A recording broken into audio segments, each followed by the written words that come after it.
قول نمبر 349۔ اچھے اور برے اوصاف۔ بسم اللہ الرحمن الرحیم۔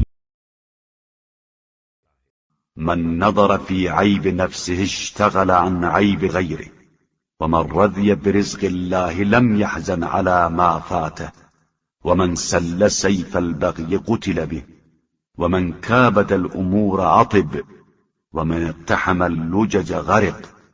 جو اپنے عیب پر نگاہ رکھتا ہے وہ دوسروں کے عیب سے غافل ہو جاتا ہے، اور جو رزق خدا پر راضی رہتا ہے وہ کسی چیز کے ہاتھ سے نکل جانے پر رنجیدہ نہیں ہوتا ہے۔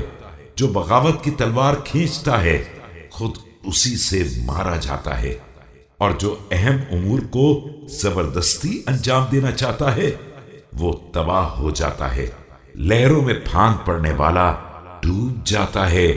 ومن دخل مداخل السوء اتهم، ومن كثر كلامه كثر خطأوه، ومن كثر خطأوه قل حياؤه، ومن قل حياؤه قل ورعه، ومن قل ورعه مات قلبه، ومن مات قلبه دخل النار۔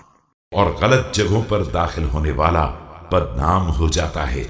جس کی باتیں زیادہ ہوتی ہیں اس کی غلطیاں بھی زیادہ ہوتی ہیں، اور جس کی غلطیاں زیادہ ہوتی ہیں اس کی حیا کم ہو جاتی ہے، اور جس کی حیا کم ہو جاتی ہے اس کا تقوی بھی کم ہو جاتا ہے، اور جس کا تقوی کم ہو جاتا ہے اس کا دل مردہ ہو جاتا ہے، اور جس کا دل مردہ ہو جاتا ہے وہ جہنم میں داخل ہو جاتا ہے۔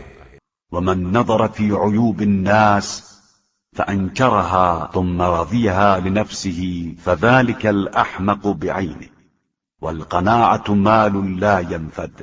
جو لوگوں کے عیب کو دیکھ کر ناگواری کا اظہار کرے اور پھر اسی عیب کو اپنے لیے پسند کر لے تو اسی کو احمق کہا جاتا ہے۔ قناعت ایک ایسا سرمایہ ہے جو ختم ہونے والا نہیں ہے۔ ومن أكثر من ذكر الموت رضي من الدنيا باليسير، ومن علم أن كلامه من عمله قل كلامه إلا فيما يعنيه۔ جو موت کو برابر یاد کرتا رہتا ہے وہ دنیا کے مختصر حصے پر بھی راضی ہو جاتا ہے، اور جسے یہ معلوم ہوتا ہے کہ کلام بھی عمل کا ایک حصہ ہے وہ ضرورت سے زیادہ کلام نہیں کرتا ہے۔